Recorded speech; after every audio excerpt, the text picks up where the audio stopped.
جو ریزولوشن کا ڈرافٹ ہے وہ آج کے کاغذات میں موجود ہے، اور میں سمجھتا ہوں کہ بہت مناسب ریزولوشن ہے اور امت مسلمہ کے جذبات کی یہ عکاسی کرتا ہے، اور جس طریقے سے مذمت کی گئی گستاخی کی، یہ ایک مؤثر آواز بن کے اٹھا ہے۔ لیکن جناب، میں اس ایوان کے سامنے کچھ اور گزارشات بھی کرنا چاہتا ہوں، کیونکہ یہ واقعات ہوتے رہتے ہیں۔ کبھی قرآن جلایا جاتا ہے، کبھی ہمارے نبی پاک صلی اللہ علیہ وآلہ وسلم کی شان میں گستاخی کی جاتی ہے، ہم احتجاج کرتے ہیں، لیکن شاید اس احتجاج کا اثر نہیں ہو رہا۔ کیا یہ مناسب نہیں ہوگا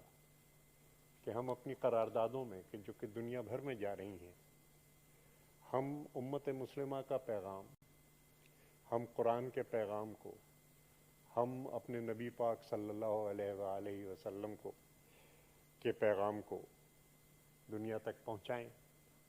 ہم اس بات کو سمجھیں کہ آزادی اظہار کے پردے میں کیا ہو رہا ہے۔ جناب عالی، یہ آزادی اظہار نہیں ہے، یہ ایک ذہنی مرض ہے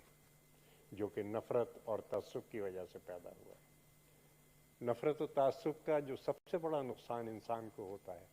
وہ یہ ہے کہ انسان سے اس کے سوچنے سمجھنے کی اور فیصلہ کرنے کی صلاحیت جو ہے وہ چھین لی جاتی ہے۔ وہ آنکھیں بند کر کے اندھا دھند ایک تباہی کے راستے پہ چلتا ہے، اپنے آپ کو بھی تباہ کرتا ہے اور دوسروں کو بھی تباہ کرتا ہے۔ جناب علی، شاید یہ مناسب ہو کہ ہم دنیا کو بتائیں اور قرآن کے پیغام کو دنیا تک پہنچائیں، اور ہمارے سینیٹر مشتاق صاحب نے زبور عجم کی، علامہ کی نظم کا ایک ٹکڑا پڑھا تھا۔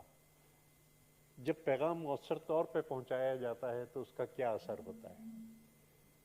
میں تہران ایئرپورٹ پہ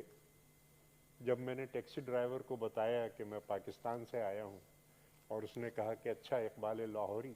تو اس نے پوری یہ نظم زبور عجم کی کہ از خواب گراں خواب گراں خواب گراں خیز۔ تو مؤثر طریقے پہ پیغام پہنچانے کا یہ اثر جو ہے، یہ میرے ذاتی تجربے کا حصہ ہے کہ کس طریقے سے ایک ٹیکسی ڈرائیور تک کو بھی وہ پیغام یاد تھا۔ جناب علی، مناسب ہوگا کہ ہم تمام دنیا کو بتائیں کہ قرآن صرف مسلمانوں کی میراث نہیں ہے، وہ تمام انسانیت کے لیے ہے۔ اس جنگ و جدل میں جلتی ہوئی دنیا کو وہ راہ راست دکھاتی ہے، قرآن ان کو امن کا راستہ دکھاتا ہے۔ یہ جو محروم و مظلوم طبقات ہیں، جو کہ بھوک سے اور ناداری سے پریشان ہیں، قرآن مساوات کا درس دیتا ہے۔ قرآن ایک ایسے معاشرے کا درس دیتا ہے کہ جہاں سب آپس میں بھائی بھائی ہوں، اور میں سمجھتا ہوں کہ جو حالات دنیا کے ہیں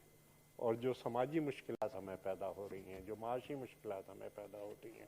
قرآن ان کا ایک حل پیش کرتا ہے، اور میں سمجھتا ہوں کہ ہمیں اس پیغام کے ساتھ دنیا کے سامنے جانا چاہیے کہ آزادی،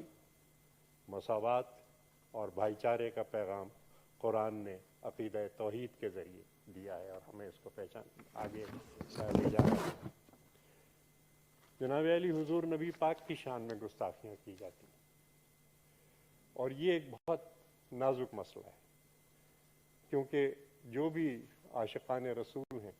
ان کے دل روتے ہیں جب وہ اس قسم کی باتیں سنتے ہیں، اور ہمارے لیے یہ اشد ضروری ہے کہ حیات طیبہ سے اور آپ کے پیغام سے اور آپ کی تعلیمات سے استفادہ کرتے ہوئے ہم ان تعلیمات کو دنیا تک لے جائیں۔ لیکن یہاں ایک رکاوٹ پیدا ہوتی ہے،